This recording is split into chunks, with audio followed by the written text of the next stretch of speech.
বৃষ্টি ভেজা একটা বিকেল, আকাশটা মেঘলা, হালকা ঠান্ডা বাতাস বইছে। শহরের রাস্তাগুলো যেন একটু ধীর হয়ে গেছে।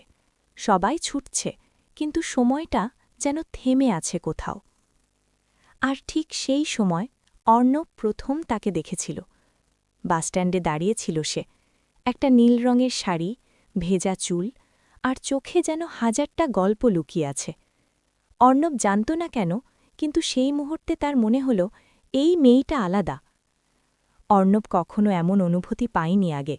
অনেক মানুষ দেখেছে, অনেক মুখ, অনেক হাসি, কিন্তু এই মেয়েটার মধ্যে কিছু একটা ছিল, যেন সে অনেক আগে থেকেই পরিচিত।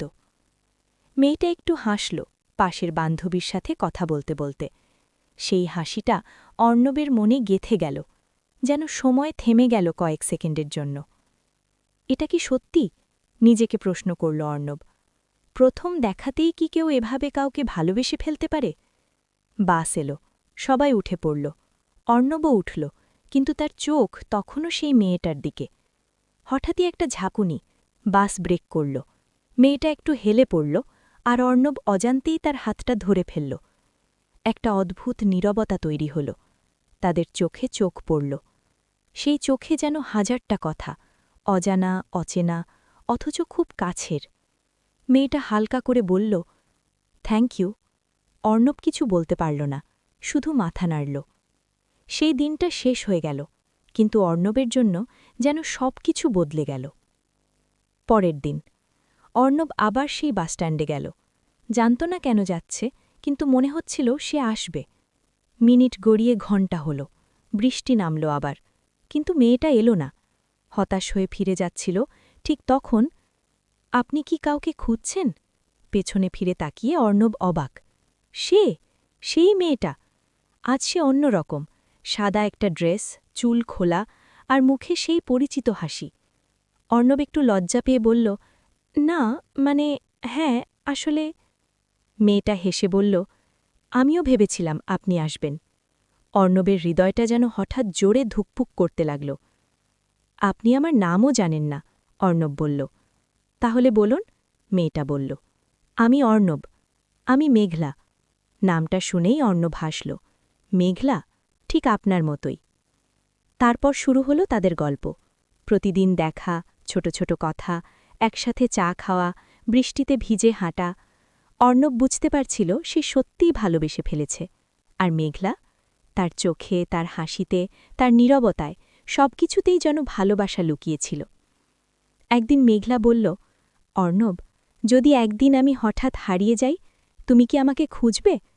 অর্ণব হেসে বলল, তুমি হারালে আমি নিজেকেই হারাব, তাই তোমাকে খুঁজতেই হবে। মেঘলা চুপ করে রইল। তার চোখে জল ছিল, কিন্তু সে হাসছিল। তারপর একদিন মেঘলা আর এলো না, না ফোন, না কোনো খবর। অর্ণব পাগলের মতো খুঁজতে লাগল, সেই বাসস্ট্যান্ড, সেই রাস্তা, সেই চা দোকান, সব জায়গায়। কিন্তু মেঘলা নেই। দিন কেটে গেল, মাস কেটে গেল। অর্ণব ভাবল, সবকিছু কি স্বপ্ন ছিল? 1 বছর পর একটা হাসপাতালের সামনে দাঁড়িয়েছিল অর্ণব। হঠাৎ তার চোখ পড়ল একটা নামের ওপর, মেঘলা রহমান। হৃদয়টা কেঁপে উঠল। সে দৌড়ে ভেতরে ঢুকল। একটা রুমে মেঘলা শুয়ে আছে, দুর্বল, ফ্যাকাশে, কিন্তু সেই একই মুখ। অর্ণব ধীরে ধীরে এগিয়ে গেল। মেঘলা চোখ খুলল, একটা মৃদু হাসি। তুমি এসেছ? অর্ণবের চোখে পানি। তুমি কেন কিছু বলনি? তার কণ্ঠ কাঁপছিল। মেঘলা বলল, আমি চাইনি তুমি কষ্ট পাও, কিন্তু আমি জানতাম তুমি আসবে। অর্ণব তার হাত ধরল। আমি তো প্রথম দিন থেকেই তোমার। মেঘলা চোখ বন্ধ করে বলল, আমি জানি, প্রথম দেখাতেই। শেষে, ভালোবাসা কখনো সময় দেখে না, যুক্তি মানে না। কখনো প্রথম দেখাতেই শুরু হয়, আর কখনো আজীবন থেকে যায়, একটা অনুভূতি হয়ে। অর্ণব আর মেঘলার গল্পটা হয়তো পূর্ণতা পায়নি, কিন্তু তাদের ভালোবাসা, সেটা ছিল সত্যি, গভীর আর চিরন্তন। কিছু ভালোবাসা গল্প হয়ে শেষ হয় না, তারা অনুভূতি হয়ে থেকে যায়, প্রথম দেখার সেই মুহূর্তে।